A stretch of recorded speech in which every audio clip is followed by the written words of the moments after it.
Hello everyone, how are you all? I hope all are fine. Yes, my dears. So, dears, welcome to our next class. And in this class, we are going to cover our third chapter of geography, that is our changing earth. Okay, our changing earth. So, from the topic name, I come to know that how our earth is always changes. Okay यानी कि हमारी अर्थ कैसे हमेशा change होता रहता है वो हम पढ़ने वाले हैं। हमें ये तो पता है कि हमारे अर्थ स्टैटिक नहीं है, ये डायनामिक है, यानी कि अर्थ का फॉर्म हमेशा चेंज होता रहता है और अर्थ हमारा मूव करता रहता है। Yes and no? Yes, earth revolves around the sun and it rotated around itself also. So, where Earth revolves around the sun and where Earth rotates itself, how Earth always changes, how it moves, and what are the reasons behind this? We have to see. Okay, so let's see Earth movements. The Earth movements are divided on the basis of forces. Earth always moves, yes and no, यानी कि हमें पता है कि अर्थ always move करता रहता है। हमें तो लगता है कि हम स्टैटिक हैं क्योंकि हम अर्थ के ऊपरी भाग पे वास करते हैं और हमें नहीं पता चलता कि हम मूव कर रहे हैं, बट दो हमारा हाथ धीमी गति पे चलता है इसलिए हमें पता नहीं चलता, बट हम अर्थ के साथ हमेशा मूविंग सिचुएशन में हैं और हमेशा मूव करते रहते हैं। And earth movements is divided on the basis of forces and there are two important forces, this are endogenic forces and exogenic forces. One force is endogenic and another is exogenous. Endogenic, endo means enter, यानी कि अंदर का force जो है वो, and exogenics means outside, outer, यानी कि बाहर का force. So there are two important forces, for that reason earth always moves. These forces are endogenic forces and exogenic forces. Okay, then so first we have to see exogenic forces. Exo means outside, genic means origin. So exogenic means outside origin forces. Outside means बाहर, बाहर पे जो forces origin होते हैं हम उसे कहेंगे outside forces, यानी कि exogenic forces. So let's see. Exogenic refers to external processes and phenomena that occur on or above the Earth's surface. Yes, we have already covered that exogenic refers the outside origin forces and it refers the external processes and phenomena that occur on the Earth's surface, and we can say above the Earth's surface. And there are two important examples of exogenous forces, just like the weathering effects and erosion. These two examples are much more popular of exogenic process, weathering effects and erosion. यानी कि weathering कैसे होता है, erosion कैसे होता है, हम next video में देखेंगे. और ये दो इम्पोर्टेंट प्रोसेस है जो कि हमारे एक्सोजेनिक प्रोसेस पे आता है, आउटसाइड ओरिजिन है. ठीक है. Then see another forces that is endogenic forces. Is what? Endogenic. Endo means inside, genic means origin. It means inside origin forces. So the term endogenic refers to internal processes and phenomena. Yes, internal means आंतरिक, जो कि अंदर होता है. Internal process and phenomena that occur beneath the surface or any other celestial bodies. It means endogenic process totally at inside occurring forces and processes. Okay, it refers the internal processes and phenomena that occur under the Earth's surface. Okay, exogenic above the Earth's surface, but endogenic under the Earth's surface. And there are two important examples of these endogenic forces also. Let's see, earthquakes and volcanoes. So, exogenics में हम क्या देखे थे? Weathering effects and erosion. Two examples of exogenous forces, and now हम देखेंगे two examples of endogenic forces. earthquakes and volcanoes, यानी कि भूमिकंप जो होता है एंड वोल्केनिक इरप्शन जो होता है, ये दो एग्जाम्पल हैं हमारे एंडोजेनिक फोर्सेस के। ठीक है, तो आगे चलकर हम देखेंगे कि कैसे हमारा वेदरिंग होता है, इरोजन होता है एंड अर्थक्वेक वोल्केनोस होता है। हम टू फोर्सेस के जो एग्जाम्पल्स हैं वो हम स्टडी करेंगे। ठीक है, okay. So first we have to see volcano. So at first remember in which forces volcano is occur, and volcano is a result of which forces, endogenic forces or exogenic forces. Remember which forces? Yes, obviously it is the result of endogenic forces.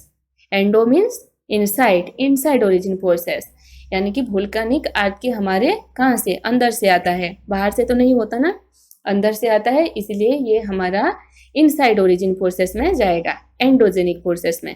So first हम देखेंगे endogenic forces का first example volcano. Okay, so see a volcano is an opening a rupture in a planet's surface or crust which allows hot molten rock as gases to escape from below the surface. Yes, volcano is an opening rupture in a planet's surface, or we can say in our crust also, which allows hot molten rock and gases to escape from the below the surface.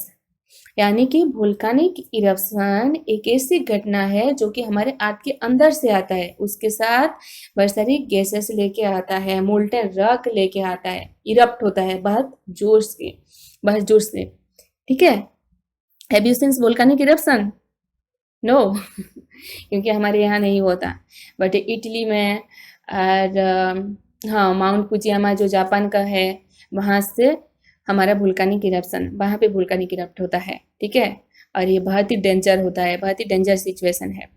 And see the word volcano is derived from Italian volcano, Italian word volcano after वुल्कान the Roman god of fire. So Roman God जिनका नाम है, Roman god of fire जिनका नाम है वुल्कान, उसी से Italian word वुल्कानो आया है एंड उसी वुल्कानो से हमारा वुल्कानो वर्ड को डिराइव किया गया है। Okay, the word volcano is derived from Italian word volcano and that volcano word is comes from Vulcan after the Roman god of fire. तो पहले रोमन गॉड ऑफ फायर है जिन्हें वुल्कान कहते हैं, एंड वुल्कान से आया हमारा वुल्कानो एंड वुल्कानो से आया हमारा वोल्कानो। ओके, इसी तरह से हमारा वोल्केनो वर्ड का ओरिजिन हुआ है।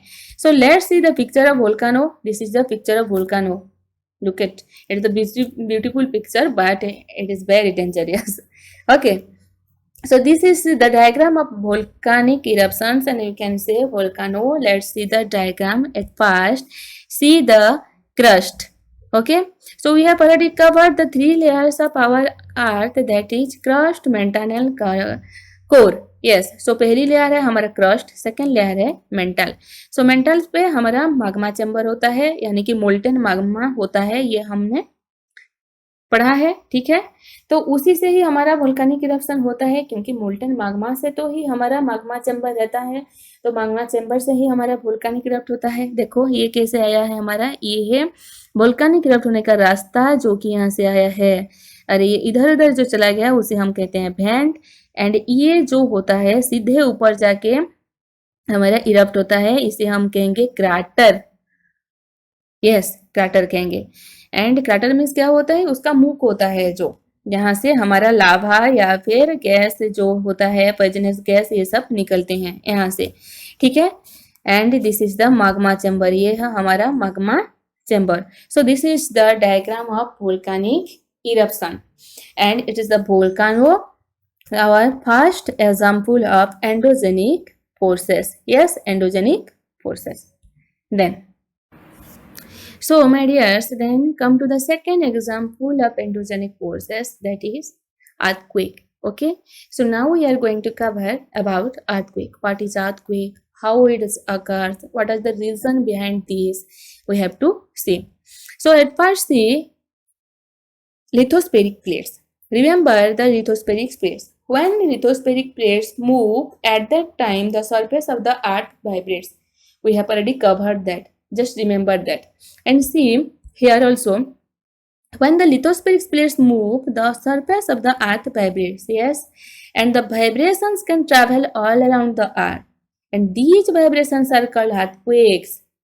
We have already covered that. There are so many plates inside our earth, and when the plates move, at the time the surface of the earth vibrates.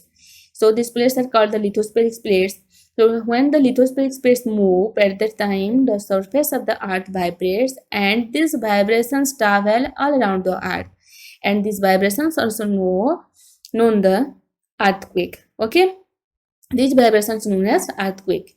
यानी कि अच्छे से समझो, हमारे जो लिथोस्फीयर मीन्स क्या है, domain of the what? Remember, what is lithosphere? Domain of the land. Yes or no? Yes.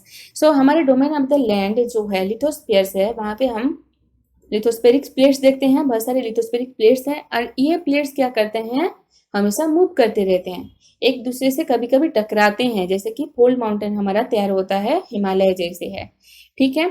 And ये जो लिथोस्फेरिक प्लेट्स मूव करते हैं, इसी वजह से हमारे अर्थ के ऊपर वाइब्रेशन होता है, वाइब्रेट स्टार्ट होता है. और ये वाइब्रेट सारा जहां होता है अर्थ के चारों तरफ होता है, ऑल अराउंड होता है सारा जहां.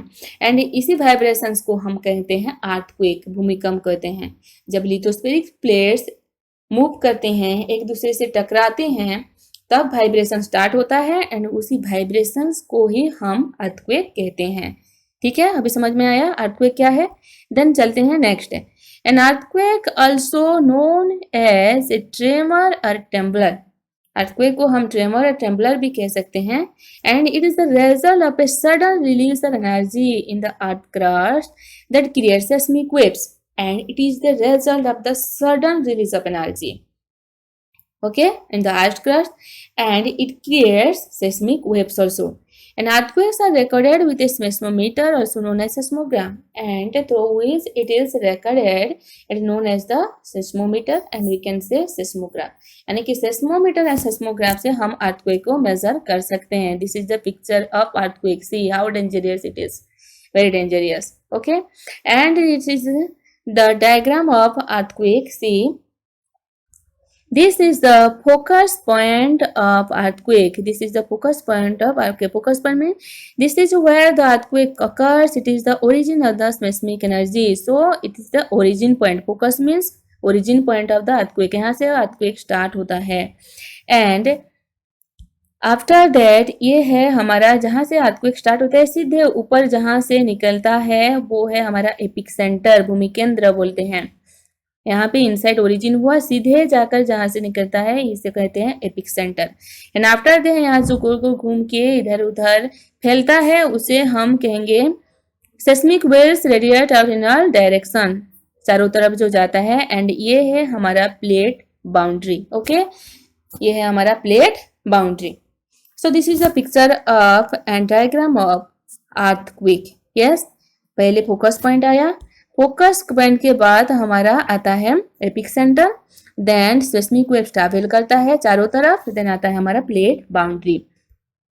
Then how earthquakes are formed. Earthquakes हम कैसे फॉर्म्ड होता है वो हम देखेंगे.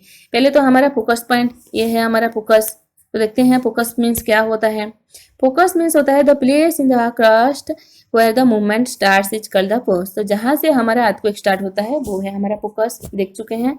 Then the place on the surface above the focus is called epicentre. यानी कि फोकस के सीधे ऊपर जो रहता है वो है हमारा एपिक सेंटर, जहां से ऊपर से निकलता है. Then vibration travel outwards from the epicentre as waves. Vibration travel outward, जो वाइब्रेशन ट्रैवल होता है वो है हमारा वेव्स. ये है जो हम देखे थे waves. Okay, and after that greatest damage is usually closest to the epic center and the strength of the earthquake decreases away from the center. So ये क्या है कि एपिक सेंटर से आसपास के इलाके में ज्यादातर हमारा डेंजर रहता है, और जितना दूर जाता है थोड़ा थोड़ा उसका एनर्जी जो है कम होता जाता है और कम डैमेज करता है. यानी कि एपिक सेंटर के आसपास भूमिकंप क्या करता है, ज्यादातर रिमेज करता है और ज़्यादातर प्लस करता है, ठीक है। So this is our second example of endogenic forces, that is earthquakes. Okay, then